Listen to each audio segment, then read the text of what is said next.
ಧರ್ಮಸ್ಥಳದಲ್ಲಿ ನೂರಾರು ಶವಗಳನ್ನು ಹೂತಿಟ್ಟಿದ್ದೇನೆ ಅಂತ ದೂರುದಾರನ ದೂರಿನ ಆಧಾರದ ಮೇಲೆ ಶವಗಳ ಉತ್ಖನನ ಕಾರ್ಯ ನಡೀತಾ ಇದೆ. ಇವತ್ತು ಕಂಟಿನ್ಯೂ ಆಗುತ್ತೆ. ಇಲ್ಲಿ ತನಕ ಒಟ್ಟು 8 ಕಡೆ ಉತ್ಖನನ ಕಾರ್ಯ ನಡೆದಿದೆ.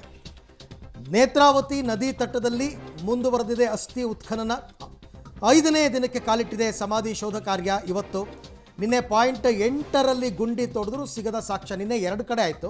ಪಾಯಿಂಟ್ ನಂಬರ್ 7, ಪಾಯಿಂಟ್ ನಂಬರ್ 8 ಎರಡರಲ್ಲೂ ಯಾವ ಕುರುಹು ಸಿಗಲಿಲ್ಲ. ಒಟ್ಟು 5 ಅಡಿ ಆಳಕ್ಕೆ ಭೂಮಿಯನ್ನು ಅಗೆದರೂ ಕೂಡ ಶವದ ಕುರುಹು ಸಿಗಲಿಲ್ಲ. ಅಲ್ಲಿಗೆ ನಿನ್ನೆ ಸಾಯಂಕಾಲ ಆಯಿತು. 8ನೇ ಪಾಯಿಂಟನ್ನು ಮುಗಿಸಿ ಅವರೆಲ್ಲ ತೆರಳಿದ್ರು. 13 ಪಾಯಿಂಟನ್ನು ಗುರುತು ಮಾಡಿದ್ದಾರೆ ಇಲ್ಲಿ ತನಕ. 13ರ ಪೈಕಿ 8 ಕಡೆ ಶೋಧ ಕಾರ್ಯ ಅಂತ್ಯವಾಗಿದೆ. ಇನ್ನು ಉಳ್ಕೊಂಡಿರ್ತಕ್ಕಂಥದ್ದು 5 ಕಡೆ. ಈ 5 ಕಡೆಯಲ್ಲಿ ಅಂದರೆ ಇವತ್ತು ಪಾಯಿಂಟ್ ನಂಬರ್ 9ರಿಂದ ಶುರು ಮಾಡಬೇಕು. ಬಹುತೇಕ 9, 10, 11, 12 ಎಲ್ಲವೂ ಕೂಡ ರೋಡ್ ಸೈಡ್ನಲ್ಲೇ ಇರ್ತಕ್ಕಂಥದ್ದು. ಹಾಗಾಗಿ ನೆನ್ನೆ ಎಲ್ಲ ನೀವು ನೋಡಿದ್ದೀರಾ, ಒಂದು ಟೆಂಟ್ ಥರ ಕಟ್ಟಿ ಯಾರಿಗೂ ಕಾಣದ ರೀತಿಯಲ್ಲಿ ಅವರು ಡಿಗ್ ಮಾಡಿದ್ದೆಲ್ಲ ನೋಡಿದ್ರಿ. ಇವತ್ತು ಕೂಡ 10:30, 11 ಗಂಟೆ ಅಷ್ಟೊತ್ತಿಗೆ ಈ ಎಲ್ಲ ಕಾರ್ಯಗಳನ್ನು SIT ಅವರು ಮುಂದುವರಿಸ್ತಾರೆ. ನೋಡೋಣ 13ಕ್ಕೆ ನಿಲ್ಲಿಸ್ತಾರಾ ಆಮೇಲೆ ಮುಂದುವರಿಸ್ತಾರಾ ಅಂತ.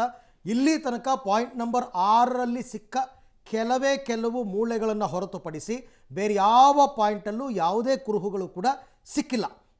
ಹಾಗಂತ ಅವರು ಕಾರ್ಯವನ್ನು ನಿಲ್ಲಿಸ್ತಾರಾ? ಖಂಡಿತ ಇಲ್ಲ. ಇವತ್ತು ಮತ್ತೆ ಮುಂದುವರಿಯುತ್ತೆ.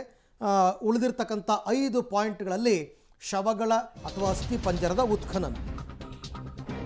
ಇದುವರೆಗೂ 8 ಜಾಗದಲ್ಲಿ ಅಸ್ಥಿ ಪಂಜರದ ಭಾಗಕ್ಕಾಗಿ ತೀವ್ರ ಶೋಧವನ್ನು ನಡೆಸಲಾಗಿದೆ. ಕೇವಲ 6ನೇ ಪಾಯಿಂಟ್ನಲ್ಲಿ ಮಾತ್ರ 12 ಮೂಳೆಗಳು ಸಿಕ್ತು.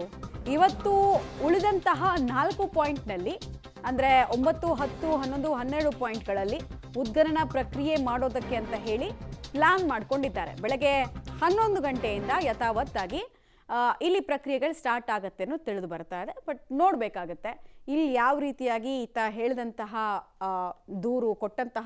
ಕೊಟ್ಟಂತಹ ಹೇಳಿಕೆಗೆ ಸಾಮ್ಯತೆ ಹೋಲುವಂತಹ ಅಂಶಗಳು ಸಿಗುತ್ತೆ ಅನ್ನೋದನ್ನ ನೋಡಬೇಕಾಗತ್ತೆ. ಆಮೇಲೆ ನಿನ್ನೆ ಎಲ್ಲ ಆದಂತಹ ಉದ್ಖನನ ಪ್ರಕ್ರಿಯೆ ಜಾಗಕ್ಕೂ ಈ ಜಾಗಕ್ಕೂ ಸ್ವಲ್ಪ ವ್ಯತ್ಯಾಸ ಇದೆ.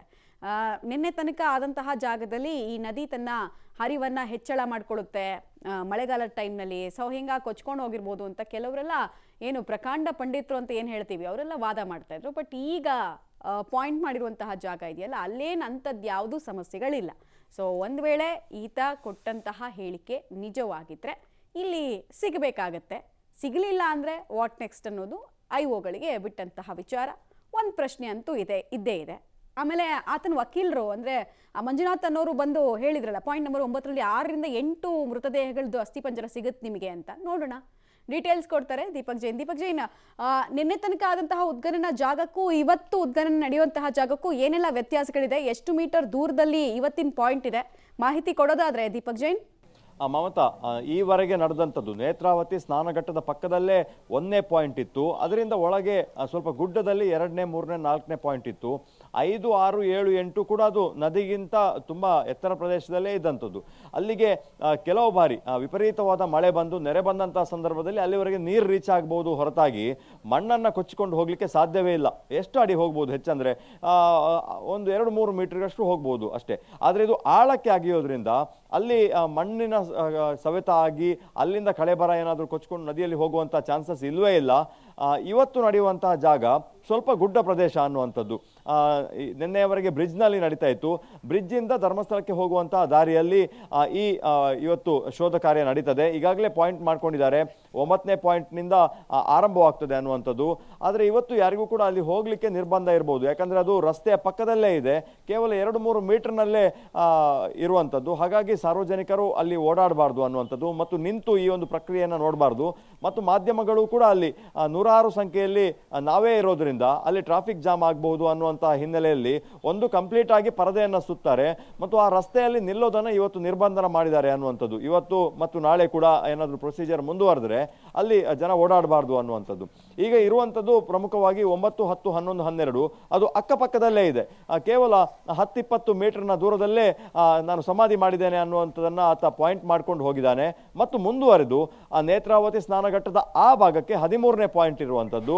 ಹಾಗಾಗಿ ಎಲ್ಲವೂ ಕೂಡ ಒಂದೇ ಸಾಲಿನಲ್ಲಿ ರಸ್ತೆಯ ಪಕ್ಕದಲ್ಲೇ ಇರೋದ್ರಿಂದ ಇವತ್ತು 11 ಗಂಟೆ ಸುಮಾರಷ್ಟಿಗೆ ಈ ಹಿಂದೆ ಏನು ಆರಂಭವಾಗಿತ್ತು ಆ ಶೋಧ ಪ್ರಕ್ರಿಯೆ, ಅದೇ ಶೋಧ ಪ್ರಕ್ರಿಯೆ ಇವತ್ತು 11 ಗಂಟೆ ಸುಮಾರಿಗೆ ಆರಂಭ ಆಗ್ಬೋದು ಅನ್ನುವಂಥದ್ದು. ಇನ್ನೂ ಕೂಡ ಮುಸುಕುದಾರಿ ವ್ಯಕ್ತಿ ಬಂದಿಲ್ಲ, ಐಒ ಜಿತೇಂದ್ರ ಅವರು ಬಂದಿಲ್ಲ, ಅನುಚೇತ್ ಅವರು ಬಂದಿಲ್ಲ. ಹಾಗಾಗಿ ಎಲ್ಲ ಅಧಿಕಾರಿಗಳು ಒಬ್ಬೊಬ್ಬರಾಗಿ 10 ಗಂಟೆ ಸುಮಾರಿಗೆ ಬರ್ಲಿಕ್ಕೆ ಆರಂಭ ಆಗ್ತದೆ. 11 ಗಂಟೆಗೆ ಅವರು ಇಲ್ಲಿಂದ 15 ಕಿಲೋಮೀಟರ್ ದೂರ ಇರುವಂತಹ ನೇತ್ರಾವತಿಯ ತಟಕ್ಕೆ ಮೂವ್ ಆಗ್ತಾರೆ. ಮಮತಾ, ದೀಪಕ್, ಬಹಳ ಕುತೂಹಲ, ಅಷ್ಟು ದಿವಸದಿಂದ ನನಗೊಂದು ಪ್ರಶ್ನೆ ಕಾಡ್ತಾ ಇರ್ತಕ್ಕಂಥದ್ದು. ದೂರುದಾರ ಬಾರಪ್ಪ ಜಾಗ ತೋರಿಸು ಅಂದಾಗ ನಿಖರವಾಗಿ ಪಾಯಿಂಟ್ ನಂಬರ್ 1 ಹೋಗಿ ತೋರಿಸ್ತಾ ಹೋದಂಥ ವ್ಯಕ್ತಿ ಈಗ 8 ಕಡೆ ಆಗಿದ್ರೆ ಅದರಲ್ಲಿ 1 ಕಡೆ ಮಾತ್ರ ಮೂಳೆ ಸಿಕ್ಕಿದೆ, ಇನ್ನು 7 ಪಾಯಿಂಟಲ್ಲಿ ಸಿಕ್ಕಿಲ್ಲ ಅನ್ನೋದೇ ಆದರೆ ಆತನ ಮರೆವನ್ನು ನಾವು ಅಂದರೆ ಮರ್ತಿರ್ಬೋದಾ ಅಂತಂದ್ಬಿಟ್ಟು, ಅಥವಾ ಜಾಗಗಳನ್ನು ದಾರಿ ತಪ್ಪಿಸ್ತಾ ಇರಬೇಕಾ? ಈಗ ಅಲ್ಲಿನ ಸ್ಥಳೀಯರು ಏನು ಹೇಳ್ತಾರೆ, ಗ್ರಾಮ ಪಂಚಾಯತಿ ಅವ್ರು ಹೇಳ್ತಾರೆ ಅಯ್ಯೋ ಅವ್ರು ತೋರಿಸಿರೋ ಜಾಗದಲ್ಲೆಲ್ಲ ನಾವೇ ಹೆಣ ಹೂತಾಕಿದ್ದೀವಿ ಅಂತ. ಆ ಸ್ಥಳೀಯರ ಮಾತುಗಳೇನು ಈ ವಿಚಾರವಾಗಿ ಅಂತ? ಅರವಿಂದ್, ಸ್ಥಳೀಯರು ಆರಂಭದ ದಿವಸದಿಂದ ಆತ ಏನೊಂದು ದೂರು ಕೊಟ್ಟಿದ್ದಾನೆ, ಅದರ ಮಾರನೇ ದಿವಸ ಮತ್ತೊಂದು ದಿವಸ ಬಿಟ್ಟು ಅವರು ಹೇಳುವಂಥದ್ದು ಈ ವ್ಯಕ್ತಿ ಅಲ್ಲಿ ನೈರ್ಮಲ್ಯ ಕೆಲಸಕ್ಕೆ ಇದ್ದ ಮತ್ತು ಒಂದು 3-4 ಕುಟುಂಬಗಳು ಅಲ್ಲಿದ್ದು ಈ ಕೆಲಸವನ್ನ ಮಾಡ್ಕೊಂಡಿದ್ವು ಅನ್ನುವಂಥದ್ದು. ಆದರೆ 2014ರವರೆಗೆ ಆತ ಕೆಲಸ ಮಾಡ್ತಾ ಆತನ ಮೇಲೆ ಇರುವಂತಹ ಆರೋಪ ಗಂಭೀರವಾಗಿ ಏನು ಪೊಲೀಸರು ಬರುವ ಮೊದಲು, ಪಂಚಾಯತಿಯವರು ಬರುವ ಮೊದಲು ಅಲ್ಲಿ ಆತ ಯಾರು ನದಿಗೆ ಬೀಳ್ತಾರೆ ಮತ್ತು ಯಾವುದು ತೇಲಿ ಬರುವಂತಹ ಶವಗಳಿದೆ, ಈ ಶವಗಳಿಂದ ಆತ ಅವರ ಜೊತೆ ಇದ್ದಂತಹ ಹಣವನ್ನ ಮತ್ತು ಚಿನ್ನವನ್ನ ಕದಿತಾ ಇದ್ದ. ಇದೇ ಕಾರಣಕ್ಕೆ ಸುಮಾರು 5-6 ವರ್ಷ ಇದನ್ನು ಸಹಿಸಿಕೊಂಡು ಬಂದಿತ್ತು. ಅನಂತರ ಕ್ಷೇತ್ರದವರೇ ಆತನ ಎಲ್ಲ ಸಂಬಳವನ್ನ ಮತ್ತು ಆತ ಇಷ್ಟು ಸಮಯ ಕೆಲಸ ಮಾಡಿದಂತಹ ಅದಕ್ಕೆ ಬೇಕಾದಂತಹ ಮೊತ್ತವನ್ನ ಕೊಟ್ಟು ಆತನನ್ನ ಕೆಲಸದಿಂದ ತೆಗೆದಿರಿದ್ರು ಅನ್ನುವಂಥದ್ದು. 14ರ ನಂತರ ಆತ ಡಿಸೆಂಬರ್ನ ನಂತರ ಕ್ಷೇತ್ರದಲ್ಲಿ ಕೆಲಸ ಮಾಡಲಿಲ್ಲ ಅಂತೇಳಿ 11 ವರ್ಷಗಳ ನಂತರ ಮತ್ತೆ ಬಂದು ಅದೇ ಎಲಿಗೇಷನ್ ಅನ್ನ ಮಾಡ್ತಾ ಇದ್ದಾನೆ, ನಾನು ಅಲ್ಲೇ ಮೃತದೇಹವನ್ನು ಹೂತಿದ್ದೇನೆ ಅನ್ನುವಂಥದ್ದು. ಹಾಗಾಗಿ ಆತ ಮಾಡಿದಂಥ ಕೆಲಸವನ್ನ 11 ವರ್ಷದ ನಂತರ ಬಂದು ಹೇಳ್ತಾ ಇದ್ದಾನೆ ಹೊರತುಪಡಿಸಿ ಇದರಲ್ಲಿ ಯಾವುದೇ ಅಚ್ಚರಿ ಇಲ್ಲ ಅನ್ನುವಂಥ.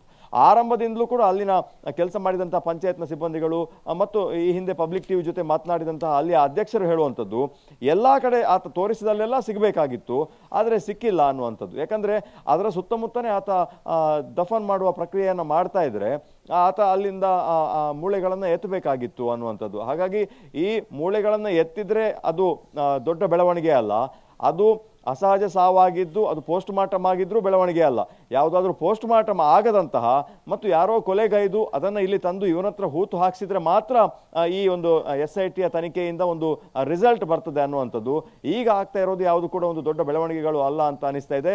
ಸಾರ್ವಜನಿಕರು ಇದನ್ನೇ ಮಾತಾಡ್ತಾ ಇದ್ದಾರೆ, ಅವರಿಗೆ ಸಿಕ್ಕಿಲ್ಲ ಅನ್ನೋದು ಆಶ್ಚರ್ಯ ಹೊರತು ಸಿಕ್ಕರೆ ಅವರು ಆಶ್ಚರ್ಯ ಪಡ್ತಾ ಇಲ್ಲ. ಅರವಿಂದ್, ಈ ಪ್ರಶ್ನೆಗಳಿಗೆಲ್ಲ ಉತ್ತರವನ್ನು ಕಂಡುಕೊಳ್ಬೇಕಾಗಿರ್ತಕ್ಕಂಥದ್ದು SIT ಅವರು, ಅದನ್ನು ತನಿಖೆಯನ್ನು ಅವ್ರು ಮಾಡ್ತಾರೆ. ಇವತ್ತು 5ನೇ ದಿನದ ಉತ್ಖನನ ಕಾರ್ಯ ಮುಂದುವರಿಯುತ್ತೆ.